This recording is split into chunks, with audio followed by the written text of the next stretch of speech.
안녕하세요. 코아 투더골드문 진행의 이정원입니다. 지난주 미국의 신규 실업수당 청구 건수가 감소를 했습니다.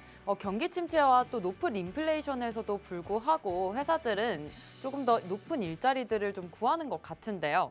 비트코인 지금 현재 등락폭을 보이면서 19K 구간 횡보하고 있습니다. 9월의 마지막 거래일입니다. 오늘 월봉 마감 좀 잘 해주길 바라면서 오늘 또 이런 상황에서 어떤 자세로 투자 임하면 좋을지 전문가님들 모시고 얘기 나눠보도록 하겠습니다. 먼저 유일무이한 유일 전문가님 모셔볼게요. 안녕하세요. 네, 안녕하세요. 네, 안녕하세요. 유일무이한 유일입니다. 네, 어제 이어서 오늘 연방으로 나오게 됐는데, 뭐 딱히 비트코인의 흐름, 이렇게 변동되는 모습이, 변동성이 보이지 않고 있어요. 알트코인들 또한 그렇게 크게 움직임이 보이지가 않고 있는데, 어제 이제 오보스 같은 코인이 갑자기 이제 급등이 좀 나왔죠. 아무래도 이제 후업이 이제 거래소에 상장한다는 그런 이슈성으로 갑자기 급등한 것으로 보여지는데, 여러분들이 이렇게 갑자기 가뭄의 단비 같은 급등한 종목이 있다고 해서 이런 거 다 쳐야지 막 들어갔다가는 물릴 위험이 있다. 그렇기 때문에 이런 이슈성, 이제 호재성 이슈로 인해서 들어가는 종목들은 굉장히 크게 위험이 있기 때문에 여러분들 이런 거 매매하는 데 있어서 조금 조심하시길 바라고요. 앞으로 어떻게 우리가 이 시장을 대처해야 될지 앞으로 9월 그리고 이어서 10월에 있어서 우리가 비트코인 방향성을 어떻게 잡아가야 하는지 투더골드문 끝까지 시청하시면서 좋은 정보 잡아가시면 좋을 것 같습니다. 네, 9월의 마지막 날인 만큼 우리 다음 달 10월 어떻게 준비하면 좋을지 저희 투더골드문과 함께 하시면 좋을 것 같습니다. 계속해서 우리 미녀 전문가님 비트초아님 모셔볼게요. 안녕하세요. 안녕하세요. 안녕하세요. 코인뉴스 읽어주는 비트초아입니다. 아무래도 지금 9월 월봉 마감이 하루 남았죠. 이런 입장에서 오늘 새벽이죠. 오늘 새벽에 GDP랑 실업 수당 청구 건수 발표가 있었습니다.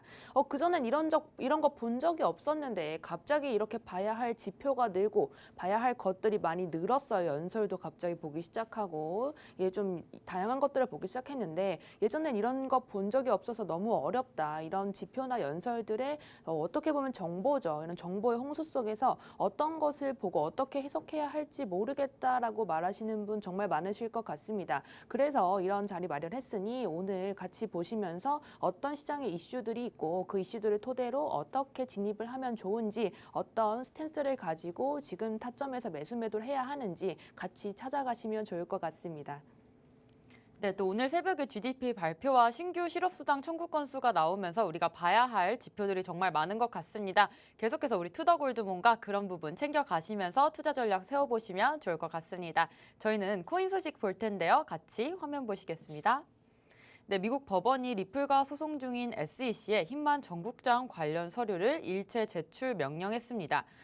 SEC에서 기업금융국장을 담당했던 힘만이죠. 2018년에는 이더리움 판매와 또 제공이 증권거래가 아니다라고 해서 이 부분 때문에 좀 문제가 있는 것 같습니다. 따라서 리플도 이것 때문에 좀 상승 보여주고 있습니다. 네, 두 번째로 비트코인 고래 보유 비중이 29개월에 최저를 기록했습니다. 일부에서는 바닥 발견 과정으로 관주되고 있는데 비트코인이 바닥을 발견한다면 다음 강세 사이클을 위한 발판이 아무래도 될 것 같은데 지금 이렇게 횡보 구간 바닥이라고 생각하시나요, 유일님? 저는 일단 바닥이라고 보다는 일단 좀 뭔가 매력적인 가격, 지금 굉장히 저점이 와 있다, 위치에 있다, 굉장히 강력한 바닥이라고 말할 수는 없지만 그 정도 부근에 와 있다라고는 이제 말씀드릴 수 있어요. 아무래도 지금 비트코인 이제 거래 비율이 계속 이제 줄어들고 있는데 지금 이제 현물거래소에서 이제 다른 파생 상품 거래소로 굉장히 자금이 많이 이동이 되고 있거든요. 그런 이유에 있어서도 좀 그런 것 같고 아무래도 지금 현물 시장에서는 지금 비율이 늘어나는 이제 거래들도 있고 개인 투자자들은 좀 줄어드는 비율도 있긴 한데 지금 시장으로 봤을 때는 많은 이제 매집 구간이기도 하고 굉장히 매물대가 많이 쌓여있는 횡보하는 구간이다. 여기 구간에서는 여러분들이 조금 안심하면서 이제 매매를 좀 진행해도 좋을 것 같습니다. 그렇기 때문에 너무 걱정하지 마시고 지금 구간에서는 조금 공격적으로 매수해도 좋다라고 말씀드리도록 할게요. 네, 다음 소식 같이 보겠습니다. 인민은행이 국유은행에 위안화 하락 저지 개입 준비를 지시했습니다. 국유은행을 통해서 일제히 위안화를 좀 매수하고 달러를 매도하면서 좀 위안화 하락을 제지하고 있다고 볼 수 있겠습니다. 네, 마지막 소식은 CFTC 규제로 비트코인 가격이 2배로 오를 수 있다고 CFTC의 위원장 로스티 베넘이 주장을 했습니다. 오늘 이렇게 또 어떤 이슈와 호재들이 있는지 저희 투더몰드분과 함께 해주시면 좋을 것 같습니다. 저희는 계속해서 썰전 코너 이어갈 텐데요. 오늘 주제 바로 지금 암호화폐 시장 속 체크해야 할 이슈에 대해서 얘기 나눠보도록 하겠습니다. 현재 비트코인의 장기 보유자들이 매도하고 있다고 합니다. 지금 아까도 같이 바닥인지 아닌지 좀 궁금했었는데 유일 전문가님 이 부분 좀 더 자세하게 설명해 주시죠. 일단은 뭐 전체적인 시장, 뭐 과거의 이제 데이터와 이제 온테인 데이터 지표를 좀 확인해 봤을 때, 비트코인 좀 장기 보유자들, 이제 1년 이상 비트코인을 보유한 이 장기 보유자들이 하락을 이제 시작하는 시점부터 시작해서 얼마 지나지 않아 바닥이 끝나고 비트코인 바닥이 끝나고 상승세로 이제 이어지는 모습이 계속 포착이 되었어요. 하지만 그 전까지는 이전처럼 인플레이션이 굉장히 뭐 심했던 적이 없었고 조금 거시적인 상황이 굉장히 많이 다르거든요. 그렇기 때문에 이번에도 장기 보유자들이 던졌다, 매도하고 있는 중이다고 해서 이제 뭐 하락이 끝나고 상승으로 이어질 것이다, 이렇게 이제 확연하게 말씀을 드릴 수 없습니다. 하지만 과거 지표로 봤을 때는 항상 그랬다. 우리가 2015년 1월과 이제 2018년 12월 이제 말에도 항상 이런 모습을 보였어요. 장기 보유자들이 던질 때는 하락의 끝이 왔고 어느 정도 바닥이 부분이 다져지고 상승세로 이어지는 모습을 계속 보여줬는데 지금 상은 조금 다르다. 그렇기 때문에 여러분들이 너무 장기 보유자들 던지네. 과거에도 그랬으니까 이번에 지금 풀매수 해야겠다. 풀대출해갖고 풀대출하자. 막 이런 생각하시는 분들도 있어요. 굉장히 뭐 여러 이제 종류의 사람들이 있기 때문에 여러분들이 이런 부분에 있어서 좀 조심하시고, 앞으로 이제 비트코인이 뭐 여러분들이 바닥이냐, 찐바닥이냐 아니냐, 아니면 뭐 추가 하락이 남았냐, 추가적으로 금리 인상이 이제 남았는데 FOMC 이제 11월, 12월 이게 두 번 남았는데, 그리고 나서 비트코인 떨어지냐 안 떨어지냐 뭐 많은 얘기가 있어요. 뭐 이미 시장이 선 반영되어서 떨어진 것이다, 아니다. 지금 아직도 비트코인은 눈치를 보고 있고 이 시장 속에서 좀 더 추가 하락 가능성이 있다. 뭐 이렇게 해서 나눠지고 있는데, 어쨌든 지금 자리나 지금 자리에서 한 파동 더 내려가나 나중에 추후에 미래적 관점으로 봤을 때는 충분히 둘 다 수익권으로 이제 우리가 수익을 실현할 수 있는 좋은 자리거든요. 그렇기 때문에 여러분들이 너무 뭐 바닥이냐 아니냐 그런 것도 따지지 마시고 지금 자리도 충분히 좋은 자리니까 지금 자리부터 조금씩 지지라인부터 분할 매수 관점으로 들어간다면 안전하게 우리가 매매를 할 수 있고, 추후에 인플레이션이 잡히고 금리가 인하가 되면서 시장이 좋아졌을 때 충분히 수익을 실현할 수 있다라는 걸 알아두시면 좋을 것 같습니다. 네, 장기 보유자가 좀 매도를 하고 있다고 해서 하락이 끝나고 좀 상승이 온다고 좀 확신할 수 없는 상황인 것 같긴 합니다. 왜냐면 과거를 봤을 때 보통 장기 보유자들이 매도를 했을 때 이제 그 다음에는 상승 사이클을 보여줬지만 지금은 거시경제 상황이 좀 많이 다르기 때문에 확신할 수는 없지만 지금 상황에서 조금씩 물량 채워가시는 것을 추천드린다고 말씀 주셨습니다. 우리가 오프닝에서도 말했습니다. 지금 미국 노동시장 실업수당 청구 건수가 좀 감소를 하면서 아직은 좀 견고해 보이는데 이런 부분들 연준에서도 계속해서 금리 인상을 할 수 있는 좀 이유가 될 것 같습니다. 초아님 좀 설명해 주시죠. 네, 방금 앵커님께서 말씀하신 게 맞습니다. 이제 아무래도 지금 이렇게 실업수당 청구 건수가 예상치보다 낮게 나오면서 사람들 이제 인식들 속에서는 아무래도 이제 인상을 좀 강하게 할 수 있다는 의견이 좀 시장의 지배적인 그런 상황입니다. 사실 어제 나스닥이 뚜렷한 하락을 좀 보였거든요. 오늘 새벽까지 뚜렷한 하락을 보였고 애플 같은 경우에는 거의 5% 가까운 폭락이 있었습니다. 테슬라도 거의 6, 7% 정도 가량이 폭락을 했는데 그 이유가 사실 이런 이유들 때문이죠. 왜냐하면 이제 미국의 노동시장에 아직까지도 이렇게 실업 청구 수당이 생각보다 높지 않다는 것, 그리고 게다가 그 수치가 5개월 만에 최저치라는 점은 사실 이렇게 어려운 장 속에서도 사람들이 이제 고용을 지속적으로 하고 있다. 그리고 비싼 이제 비싼 돈을 주고서라도 이제 사람들이 쓰고 있다라고 이제 좀 해석이 됩니다.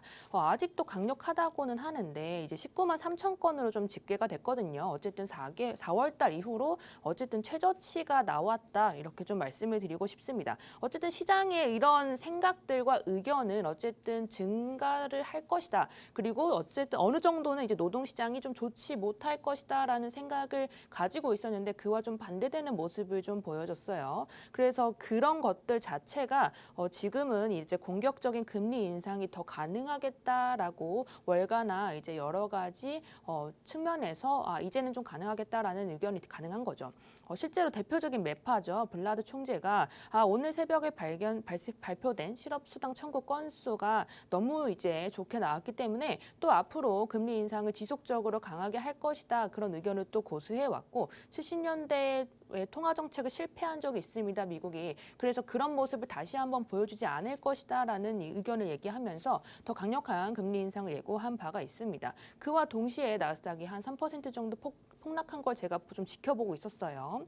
그래서 어쨌든 우선 10월 13일에 발표된 CPI 수치가 무엇보다도 중요하겠지만 어쨌든 지금 상황 자체는 전에 우리가 같이 체크해 보셨던 거 아실 거예요. 코어 CPI가 사실 정말 예상치보다 2배 가까이 높게 나왔습니다. 그중에 가장 문제점이 바로 비싼 서비스 가격과 렌트비였는데 이 서비스 가격을 이제 유지하는 그런 중요한 원인 중 하나가 바로 인건비입니다. 근데 인건비가 어쨌든 떨어지지 않은 상태이죠. 근데 이것이 이제 좀 같이 생각해 보시면 좋은 게 어쨌든 지금 고용이 계속 지속이 된다는 것은 비싼 인건비를 주고서 쓸 사람이 많다는 것이고 그렇다면 이제 비싼 인건비를 받고 누군가 일을 하고 있다는 거죠. 그래서 같이 서비스 비용이 증가를 하고 있다는 것을 의미하기 때문에 어쨌든 이 고용 시장이 조금 죽어줘야 지금 현재 상황에서는 지금의 문제점들이 조금 해결될 것이다라고 말씀을 좀 드리고 싶어요.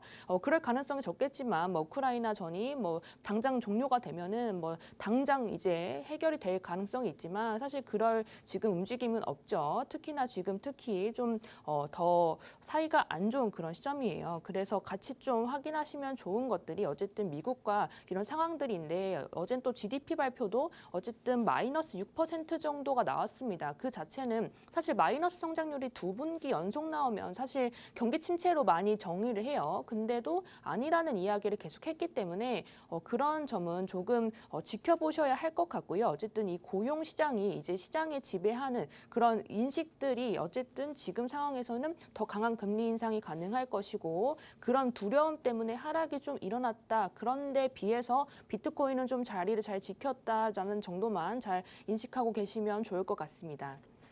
네, 어제 나스닥이 좀 뚜렷한 하락을 보였습니다. 어려운 상황 속에서도 그래도 고용시장은 좀 안정적인 것으로 보이는데요.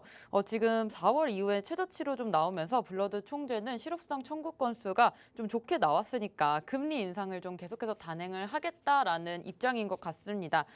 현재 미국에서는 1970년대 통화정책 실패를 다시는 범하지 않겠다라는 좀 강력한 입장을 표명 중이고요.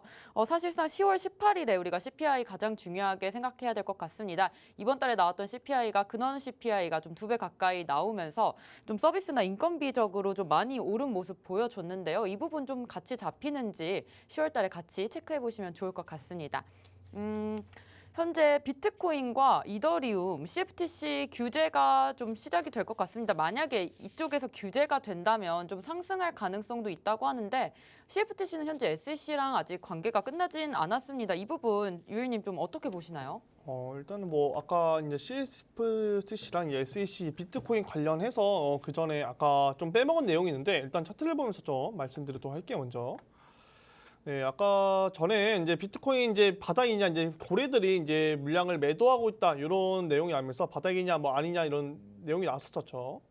일단은 지금 상황으로 보면은 우리가 포인트로 잡아야 할 상황이 하나 있어요. 이제 거래량인데 예전에 이제 과거의 거래량을 보면은 2019년 이때죠. 이제 19년 초반부터 이제 하락장 이제 끝이 나고 상승장으로 시작할 요때쯤 거래량이 굉장히 좀 많이 나왔어요. 네, 거래량이 좀 활발한 모습이 나와줬는데 요때 거래량이랑 우리 이제 작년에 작년 이제 2020년 말부터 2021년 초반기 요때 거래량이 이제 비교해 보면 여기가 또 압도적으로 이제 굉장히 많이 나왔거든요. 그렇기 때문에 거래량이 굉장히 활발한 시기에는 조금 더 뭔가 많은 물량이 나오고 상승적으로 이제 가격적으로 많이 변화가 있었다라는 걸 이제 인지해 볼 수 있어요. 하지만 이때도 거래량이 굉장히 많이 나왔는데 지금 상황을 좀 체크해 보면은 요때랑 이제 비교해 봤을 때도 거래량이 압도적으로 지금 많이 나오고 있다. 하지만 이제 캔들 차트 이제 관점으로 본다면 변동성이 하나도 나오고 있지 않죠. 이제 그렇게 우리가 어떻게 이제 생각을 해볼 수 있냐면은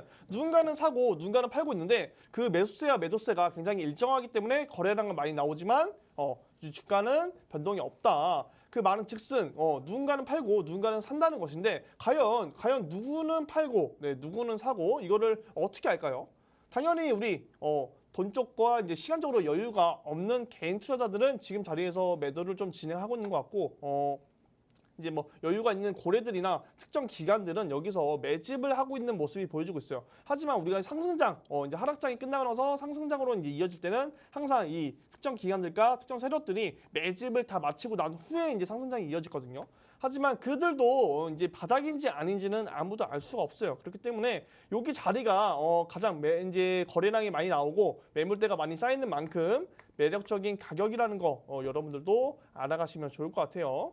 네, 바로 이어서 아까 이제 SLC 이제 위원장과 이제 CFTC 상품 이제 선물거래소 그 이제 얘기로 넘어갈 건데. 이제 CFTC 입장에서는 비트코인을 우리가 이제 규제 안으로 이제 주도권을 갖게 된다면 비트코인이 가격적으로 뭐 2배 이상 상승할 것이다. 뭐 이런 얘기를 나오고 있어요. 어떤 근거로 이런 얘기를 나오는 건지 모르겠지만 지금 상황에서 갑자기 주도권 이제 CFTC가 관리를 하게 되면 이제 비트코인이 가격적으로 2배를 상승한다. 네, 이건 좀 말이 안 되는 내용 같고 여기 입장에서 지금 계속 SEC랑 뭐 이더리움과 비트코인은 뭐 상품이고 나머지 알트코인은 SEC 이제 증권이다. 그래서 우리가 관리를 해야 된다. 이런 얘기가 계속 나오고 있습니다. 굉장히 불편하죠. 이제 SEC 입장에서는 말하는 게 뭐냐면은 지분 증명 방식 그리고 지금 이제 POS 이제 이런 것들은 투자 계약의 이제 성격을 갖고 있어갖고 우리가 관리하는 게 맞다. 나머지 이제 이더리움과 비트코인은 이제 상품이니까 너네가 관리해라. 뭐 이런 식으로 얘기가 나뉘어져 왔어요. 근데 이더리움이 지금 이제 POW에서 이제 작업 증명 방식에서 지분 증명 방식으로 바뀌었는데 그렇게 된다면은 여기서도 그러면은 이 이더리움도 블록체인의 투자 계약의 이제 성격을 갖고 있으니까 SEC에서 이제 뭐 관리를 해야 되는 거 아니냐 뭐 이런 말도 나오고 있습니다. 이런 거 보면은 뭐 굉장히 어렵죠. POS면은 SEC가 관리하고 POS가 아니면은 CFTC가 관리를 하고 굉장히 말도 안 되는 얘기죠. 이게 블록체인 기술 그리고 암호화폐 특성상 우리가 탈중앙화 이제 된 이 블록체인이기 때문에 누구도 함부로 이렇게 개입을 할 수 없고 누구도 증인이 없어요. 그런데 여기서 자꾸 관리를 하려고 그러고 개입하려고 그러고 이유를 물어보면은 투자자들을 보호하려고 하는 거다라고 말할 뿐 과연 투자자들을 보호하려고 하는 건지 아니면 투자자들을 불편하게 하려고 하는 건지는 뭐 이제 가봐야 알겠지만 아직까지는 계속 싸우고 있는 중이다라고 보시면 좋을 것 같아요.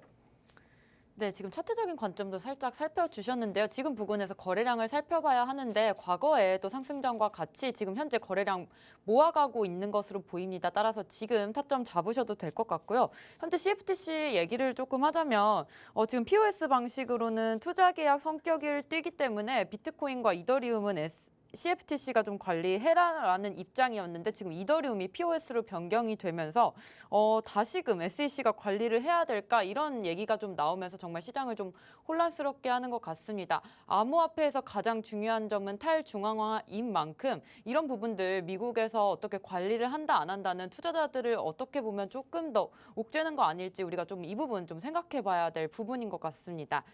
계속해서 우리 EU 얘기를 나눠볼 텐데요. 지금 유럽에서는 러시아를 계속 옥죄는 상황인 것 같습니다. 러시아가 어쨌든 달러와 이런 다른 나라들에 대적하기 위해서 우리 암호화폐를 계속해서 채택하려고 하는데 이러한 부분에 대해서 좀 제재 움직임이 보이고 있습니다. 이 부분 추아님께서 좀 설명해 주시죠. 네, 우선은 제가 어제 방송을 통해서 중국 중국이 우호국 4개와 함께 CBDC를 발행을 했고 게다가 이제 여러 가지 중앙은행들을 통해서 20개 이상의 중앙은행들을 함께 해서 이것을 한 달 정도 실험을 이미 완료했다라는 것을 말씀을 드렸죠. 거기 게다가 이제 러시아 입장에서도 러시아 역시도 중국 무역의 CBDC, 루블화 CBDC를 이용을 해서 조금 그런 움직임이 보일 것이다라는 의견을 내비쳤습니다.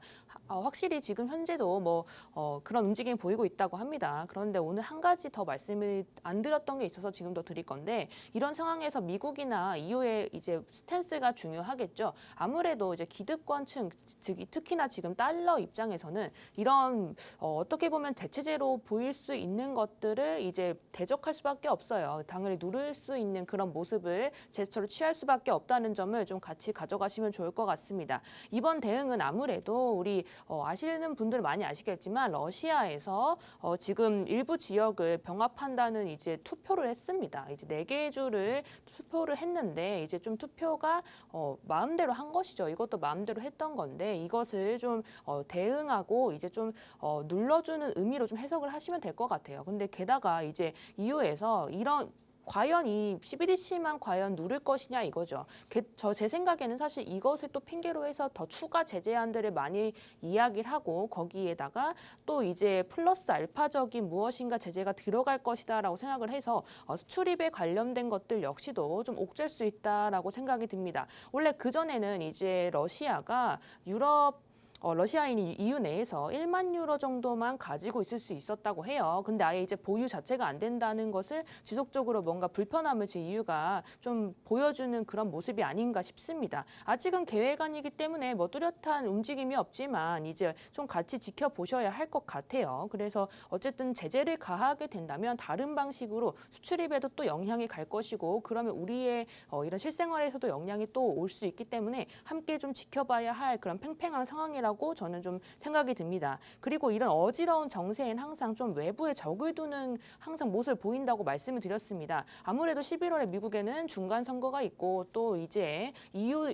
입장에서도 지금 많이 바뀌고 있는 그런 상황이에요. 지금 현재 이탈리아도 그렇고 이제 여러 가지 나라들에서 총선이 있기 때문에 지금 이런 상황에서는 이제 아무래도 좀 내부에서도 두려움이 있을 수 있어요. 특히나 정세가 안 좋기 때문에. 그래서 외부에 있는 적들을 조금 만들어 가면서 아무래도 좀 그런 내부의 결속력을 다지지 않을까 싶고요. 제가 전에도 말씀드렸는데 폴란드의 모습 역시도 사실 좋지 못했습니다. 1년 전부터 폴렉시트라고 부를 정도로 이제 폴란드가 계속 이제 EU를 좀 거세게 비판을 했었어요. 근데 이 폴란드의 위치가 생각해 보시면 러시아 그리고 우크라이나 다음에 바로 폴란드가 있습니다. 위치적으로 중요한 자리이기 때문에 어쨌든 안에 내부 결속력을 이렇게 외부에 적을 두고 더 단단하게 좀 만들 수 있다라고 좀 생각을 하고 있어요. 그래서 우리는 이제 그런 싸움에서 누가 승리하는지 좀 잘 보고 이런 싸움에서 어디에 돈이 몰리는지만 잘 보면 됩니다. 그래서 그런 입장에서 개인 투자자분들은 지금 이런 정세, 이 둘의 싸움이 어떻게 될지 항상 지켜보셔야 한다라고 말씀을 드리고 싶네요. 네, 지금 상황 속에서 미국과 EU의 스탠스가 가장 중요할 것 같은데 우리 투자자분들이 좀 기억하셔야 될 부분은 어쨌든 자금이 몰리는 부분에 투자를 하셔서 수익을 내셔야 되니까 이런 정세 같은 부분도 꼼꼼히 살피셔서 좀 투자 계획 세워보셨으면 좋겠습니다. 계속해서 우리 이슈들 살펴볼 텐데 오픈시와 조금 특별한 좀 관계를 맺은 또 회사들이 있다고 합니다. 유일 전문가님, 어떤 게 있을까요? 글로벌 이제 3대 음반사죠. 이제 워너뮤직이 이제 오픈시랑 이제 파트너십 체결을 했어요.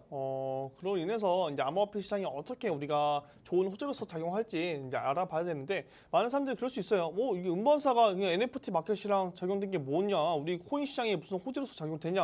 이게 무슨 상관이 있냐? 이렇게 말할 수 있는데 결국 이 NFT 시장, 이 마켓에 있어서 여기서 거래되는 코인이 뭡니까? 가장 많이 거래되는 코인이 결국 이더리움과 그리고 나머지 솔라나 기반 이런 코인들이 이 NFT 마켓을 주도하고 있다. 결국은 이 NFT 마켓이 점점 커지면 커질수록 이더리움 기반 이더리움 코인들은 점점 커질 수밖에 없다라는 걸 여러분들이 알고 계셔야 돼요. 그렇기 때문에 이더리움 기반 코인들도 점차 다시 조금씩 살아날 수 있는 계기가 되는 거죠. 이렇게 NFT 마켓에서 이제 계속 거래가 되고 이런 것들뿐만 아니라 디지털 아트 그리고 음반 명품 등등 굉장히 NFT 시장이 점점 규모가 커지고 있어요. 우리 실생활에 녹아들고 있고 정말 나중에는 뭐든지 다 NFT를 통해서 예를 들어 우리가 어떤 공연을 보러 간다. 공연을 보더라도 이 NFT를 이용해서 기술을 이용해서 티켓을 뭐 끊고 이런 것들이 이제 NFT를 이용한다. 그렇게 되면 어떻게 됐어요? 당연히 NFT 마켓의 수요가 늘어나게 되고 거기에 있는 거래 이더리움과 솔라나 등등 다른 코인들로 이제 거래가 되겠죠. 그럼 당연히 이더리움의 수요가 늘어나게 되고 공급량은 한정되어 있는데 가격적인 측면에서 굉장히 많은 상승을 불러일으키게 되고 이더리움 같은 시가총액 2인 무거운 메이저 코인이 많이 움직이게 된다면 다른 코인들도 영향이 생기면서 이 코인 시장이 굉장히 활발하게 움직여질 것이다라고 보시면 될 것 같아요. 그렇기 때문에 여러분들도 이 NFT 뭐 코인 관련해서 뭐 물려 계신 분들은 좀 안 좋게 생각하는 분들이 있어요. 막 거품 껴갖고 작년에 NFT 열풍 불어갖고 샀는데 NFT 결국 다 죽고 에이 NFT 뭐 별거 없네 메타버스 뭐 P2 섹터 다 별거 없네 NFT 관련된 코인들 다 스캠이다 뭐 이렇게 말하시는 분들인데 아닙니다. 네 지금 뭐 항상 올라갈 때도 파동이 있듯이 잠깐 올라갔다가 지금 조정받는 구간이고 올라간 만큼 다 되돌리지도 않았어요. 지금 암호화폐 시장이 굉장히 안 좋은데도 불구하고 샌드박스, 뭐 디센트럴랜드, 뭐 보라코인들 다 되돌렸나요? 아니에요. 작년 가격과 비교해봤을 때는 아직도 굉장히 많이 상승해 있는 상태이고 엑시 인피니티 또한 작년에 3,000원부터 시작해서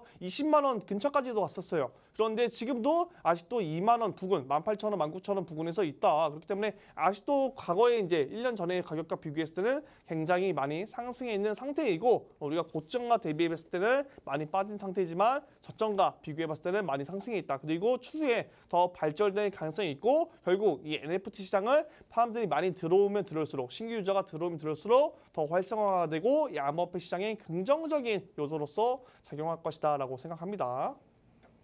네, 은반사가 오픈시와 좀 계약을 체결한 게 어떤 우리에게 이득을 줄까라고 생각을 해보자면 보통은 NFT 기반의 좀 결제 서비스는 이더리움과 솔라나 기반의 코인들이 좀 주도하고 있다고 합니다. 따라서 NFT 시장이 조금 더 활성화될수록 또 이더리움 기반 코인들이 오르면서 또 동반적으로 다른 코인들까지 같이 상승할 수 있다는 점이 우리 투자자분들께서 좀 가져가셔야 할 포인트일 것 같습니다. 이번에 메타에서 또 소식이 하나 있습니다. 페이스북 페이에서 좀 메타페이로 리브랜딩을 좀 하면서 또 페북과 인스타 사용자 간의 NFT 공유까지 가능하게 좀 기술을 만들고 있는 것 같습니다. NFT 시장 계속해서 좀 활성화될 것 같은데 초아님 생각은 좀 어떠세요?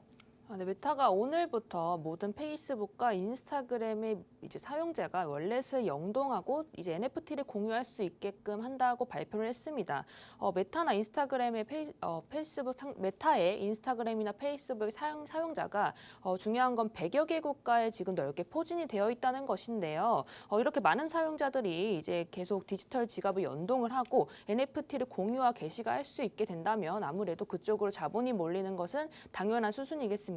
이런 디지털 지갑은 방금 말씀하셨던 이더리움 기반의 호재고요. 이더리움, 폴리곤, 그리고 거기 더해서 플로우까지 이렇게 3개 기반의 이제 돈이 좀 몰릴 수 있으니 같이 좀 지켜보시면 좋을 것 같아요. 그리고 NFT가 사실 작년 1월 기준으로 지금 거의 98%가량 떨어져 있는 그런 시점이에요. 그런데 제가 생각했을 때 NFT 시장이 이렇게 많이 떨어졌던 게 정말 다양한 원인이 있겠지만 가장 큰 문제는 아무래도 쓰임의 부족이라고 생각을 합니다. 쓰일 곳이 없다는 거죠. 그걸 사봤자 이제 어디에 쓰겠냐라는 질문이 이제 같이 동반이 되었기 때문에 하락을 좀 면치 못했던 것이 없지 않아 있겠죠. 아무래도 뭐 지금 현재 생활이 힘들기도 하고요. 근데 제가 말씀드리고 싶었던 거는 이제 이유가 어쨌든 정말 많은 우리가 섹터가 있잖아요. 지금 뭐 코인의 종류가 뭐 웹3라든지 디파이라든지 정말 다양한 섹터가 있는데 어쨌든 계속 말씀드렸던 게 메타버스의 섹터가 굉장히 중요하다고 말씀드렸던 건 역시도 이 쓰임의 이유 때문이었습니다.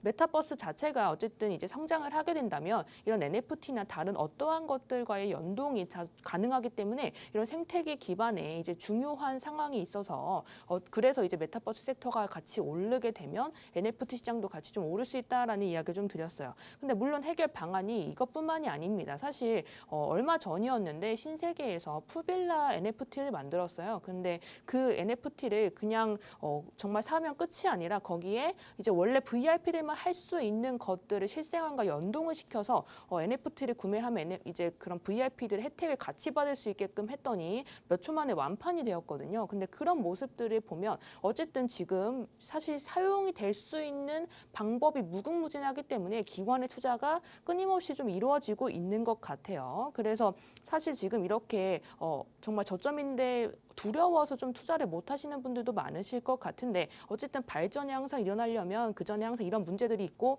그것 해결하는 과정들이 항상 있었다라고 좀 말씀을 드리고 싶고요. 그리고 애니모카 회장이죠. 야시아가 다른 지역에 비해 NFT, P2E 그리고 암호화폐 시장 전체를 이제 조금 관심이 있고 또 발전에 많은 기여를 할 것이다라는 이야기를 했습니다. 그게 다른 산업들에 비해서 게임 시장이 좋은 것도 있지만 거기에 더불어서 아무래도 이제 암호화폐가 조금 더 친숙하고 그리고 NFT에 더 호의적이라는 생각을 가지고 있기 때문인데 어쨌든 아시아 시장이 이런 선두주자가 또 될 수 있다는 점을 좀 같이 체크를 좀 해주시면 좋겠고요. 또 이제 NFT의 쓰임처만 분명해지면은 좀 돈이 될 수 있다고 말씀을 드렸는데 이미 이제 많이 이제 좀 보였다시피 이제 가상 세계뿐만 아니라 실생활에서도 또 이용이 될 수도 있고 또 게다가 지금 이제 SNS까지 연동이 된다면 그 전에 우리가 싸이월드 미니홈피 같은 것을 좀 만들었던 것처럼 지금 이것도 그렇게 좀 쓰임이 될 수 있다라는 것이죠. 그래서 어쨌든 쓰임처가 좀 분명해진 정말 중요한 계기가 됐다고 생각을 하고요. 충분한 저점이기 때문에 투자를 하실 때 이제 이쪽으로 좀 돈이 몰릴 수 있다라는 것을 아시면 좋을 것 같습니다. 그리고 이런 시점에서 사실 98%가 떨어진 이런 시점에서도 기관의 투자가 어쨌든 지속적으로 이루어진다는 것은 앞으로 쓰임처가 많고 그리고 쓰이기에 너무나도 좋은 그런 환경이라고 생각을 하고요. 앞으로 투자하실 때 좋은 모습이 있을 수 있다라는 것을 체크해 두시면 좋겠네요. 네, 지갑 관련과 또 NFT 관련 이슈들은 아무래도 이더리움 기반의 호재라고 하셨습니다. 또 플로우와 폴리곤까지 챙겨가실 수 있으니까요. 이 부분 살펴보시면서 투자하시면 좋을 것 같습니다. 오늘 이렇게 우리 지금 시장에서 살펴봐야 할 코인 이슈에 대해서 얘기 나눠봤습니다. 저희는 잠시 후에 코인스쿨로 돌아오겠습니다.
네, 코인스쿨 시간입니다. 오늘은 비트초아 전문가님께서 MACD에 대해서 강의해 주실 겁니다. 오늘 강의로 많은 정보 얻어가셨으면 좋겠습니다. 비트초아님 모셔볼게요.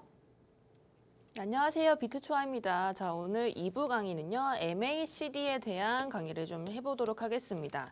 자, 같이 좀 체크해 보시면 좋겠는 게 이 기술적 분석 지표의 유형들이죠. 아무래도 우리가 지금 한 것들 좀 체크를 해볼게요. 추세선과 이평선을 했고요. 그리고 RSI와 거래량을 했습니다. 그래서 제가 생각했을 때 이런 상황이면 MACD를 한 뒤에 그 다음에 이 두 가지의 지표들을 같이 보면 좋겠다라는 생각을 가지고 이번 강의를 좀 준비를 했습니다.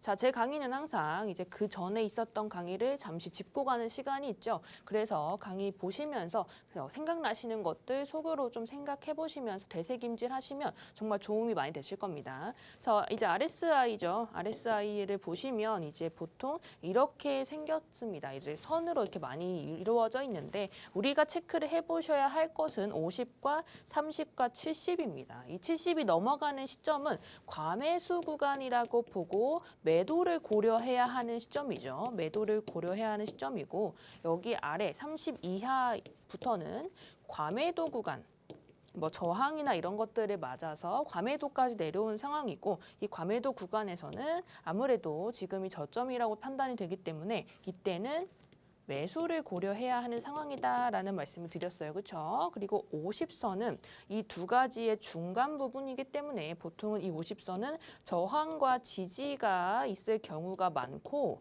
이 상황에서는 보통 얘가 여기를 올라갔을 때 뚫어주지 못한다면 여기가 저항이 되기 때문에 여기서 맞고 내려올 수 있는 그런 모습을 보일 것이다라는 이야기를 드렸어요. 자, 그래서 같이 좀 체크를 해보실 건데 지금 같은 상황에서는 사실 과매도와 과매수가 없는 그런 좀 시시한 장이에요. 그렇죠?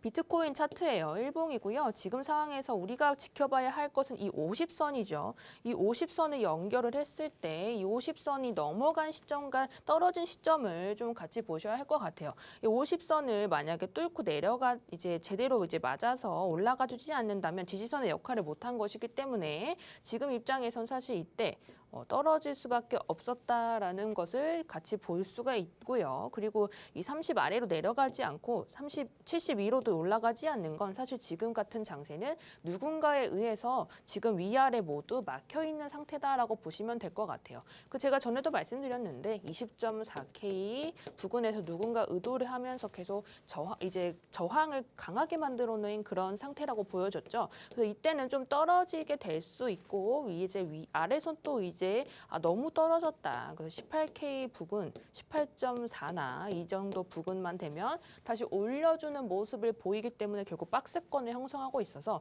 이 RSI 역시도 과매수와 과매도의 모습을 보이지 않는 것입니다. 그럼 이런 장에서는 어떻게 하나요? 바로 50선을 주목해야 되는 거죠. 이게 만약에 50선을 뚫고 올라가는 모습을 보인다면 이때 올라갔죠. 이 50선을 강하게 뚫고 올라간다면 이런 상승이 있었다는 거고요. 추가적인 상승이 있을 수 있겠습니다. 그러면 언제 매도를 해야 하나요? 라고 물어보신다면 이게 지금 보시면 이 저항과 지지를 또 같이 보셔야 해요. 저항과 지지가 좀 잘 이루어지는지 그리고 그게 좀 뚫고 내려가 주진 않는지 이런 것들 좀 복합적으로 생각을 해보셔야 되고요. 그리고 이 50선을 또 지켜주지 못한다면 매도를 하시면 되죠. 그럼 충분한 수익을 이만큼 얻어가실 수 있다. 그래서 그런 장이기 때문에 50선을 좀 중요하게 생각하셨으면 좋겠다라고 말씀을 드렸었습니다.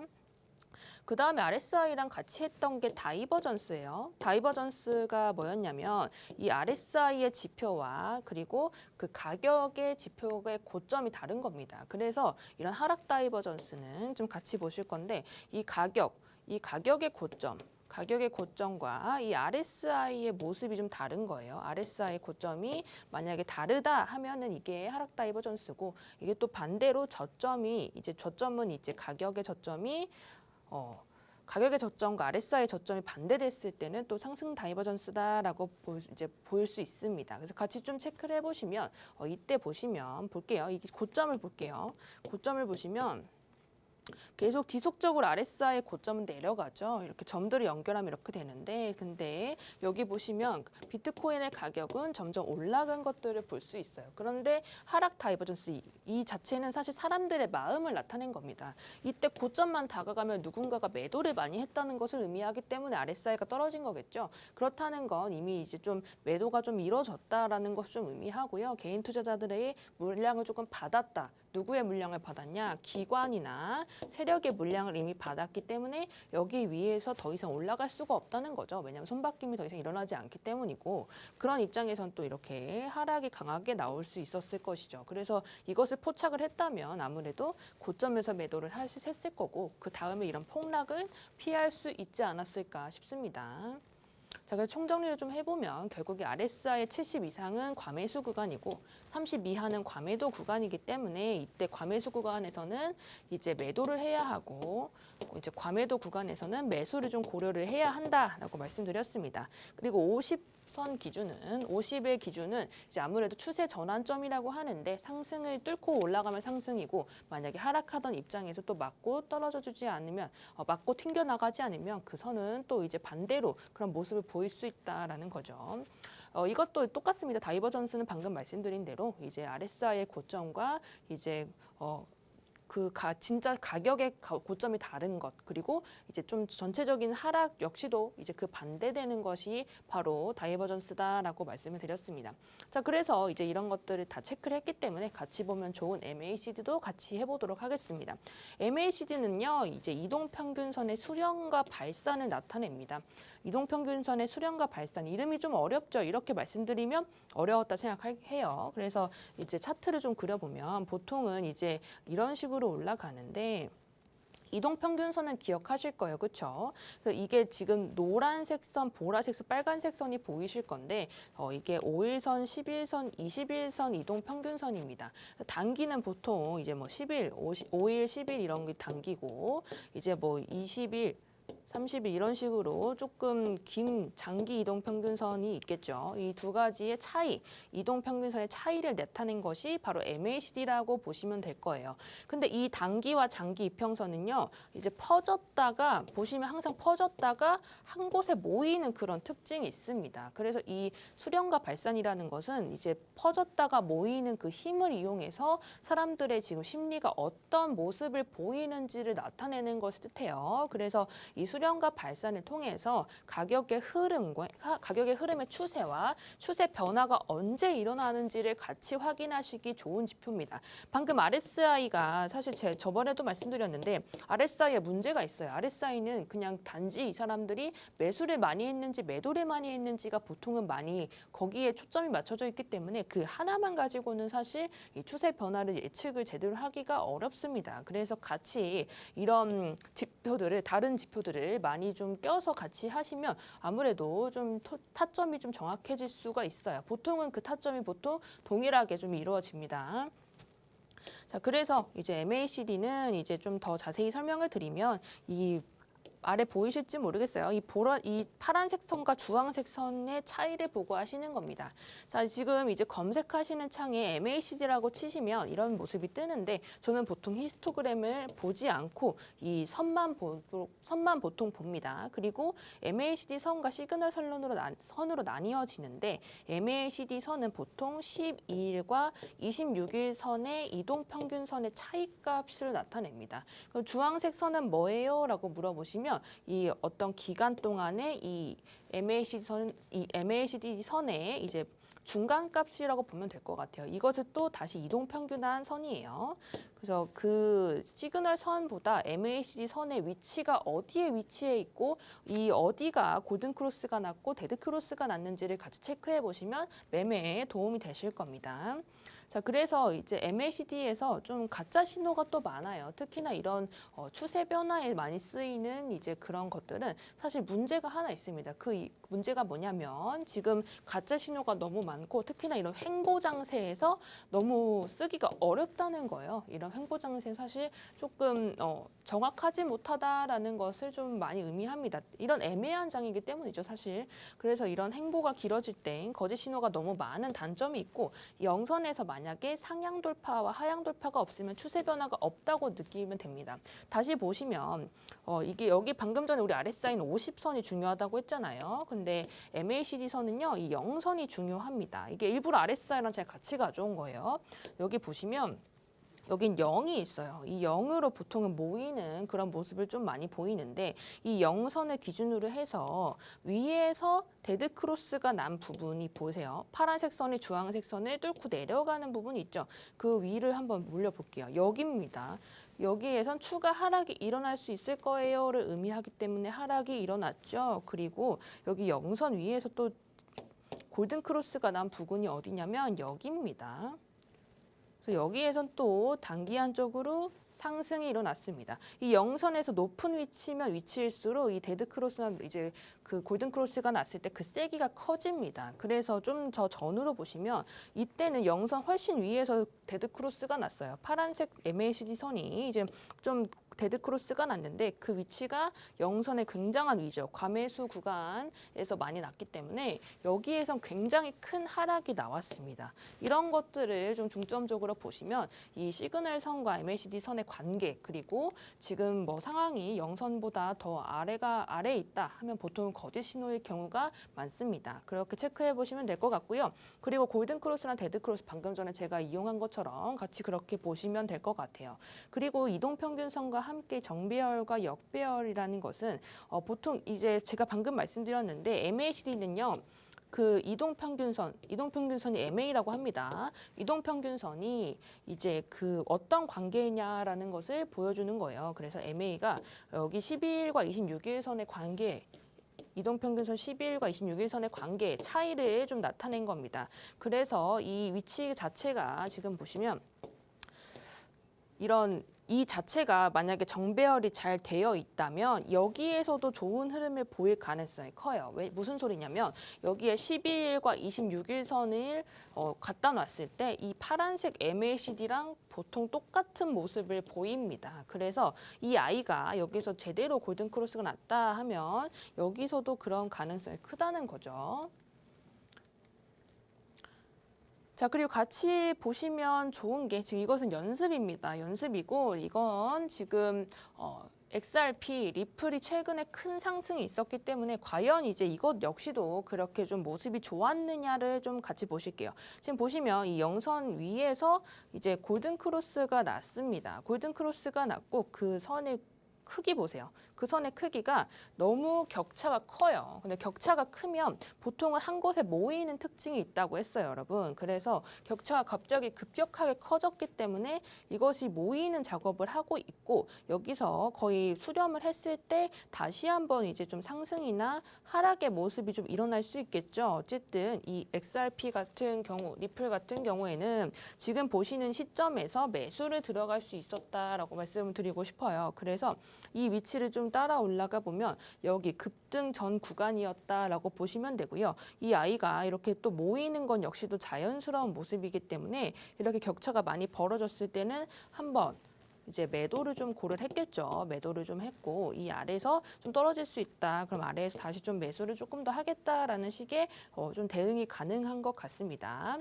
자, 이건 두 번째고요. 이거는 이제 도지입니다. 도지 차트를 좀 가지고 왔는데 도지 역시도 지금 보시면 여기 구간에서 말할게요. 여기서 잠깐의 한 15% 정도의 상승이 있었고 여기에서도 15% 정도 상승이 있은 다음에 하락을 했습니다.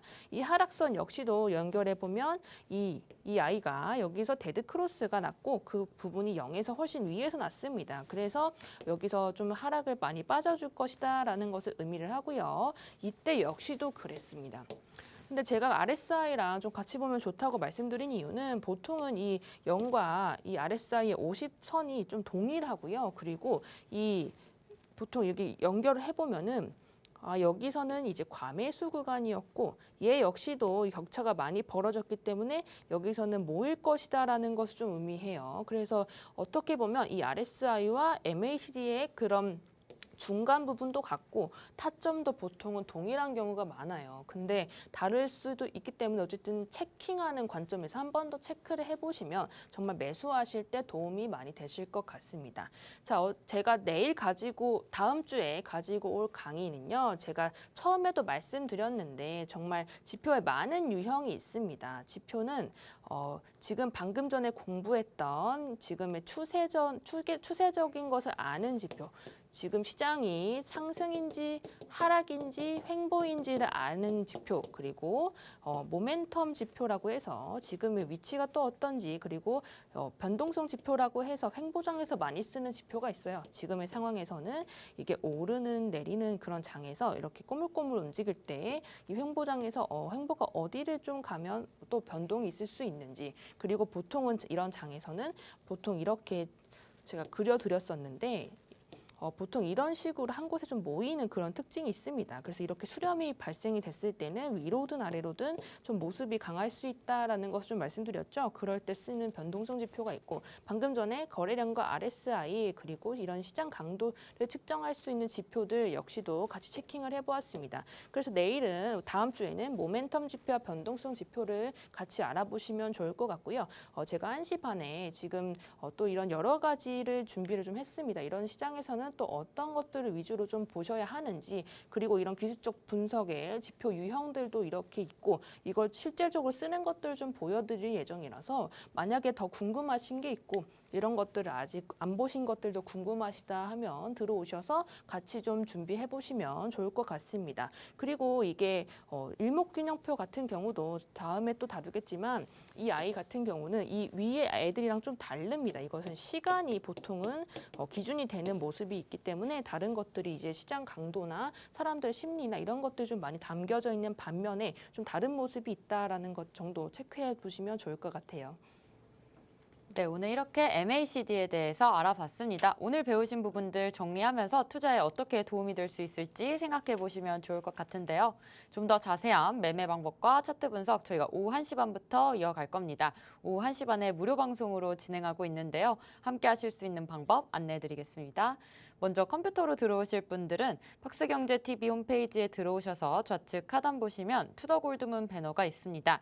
배너를 클릭하시면 바로 전문가님들의 실시간 무료 방송을 함께 하실 수가 있고요. 또 핸드폰으로 함께하고 싶다라고 하시는 분들은 여러분들께서 매일 쓰고 계시는 녹색 창에 투더골드문 검색하셔서 상단 링크 통해서 들어오시면 됩니다. 잠시 뒤 오후 1시 반부터 무료 방송 함께 해주시면 좋을 것 같고요. 오늘 무료 방송 주제 바로 지금은 모아가야 할 때 지금 매수 타점 알아보겠습니다. 초아님과 함께 하니까요. 1시 반에 많은 참여 부탁드립니다. 저희가 오늘 준비한 방송은 여기까지입니다. 본 방송에서 제공하는 정보는 투자 판단의 참고 자료일 뿐이며 특정 자산 가치의 상승과 하락을 보장하지 않는다는 점 유의해 주시길 바라겠습니다. 저희는 다음 시간에 오겠습니다. 시청자 여러분 고맙습니다.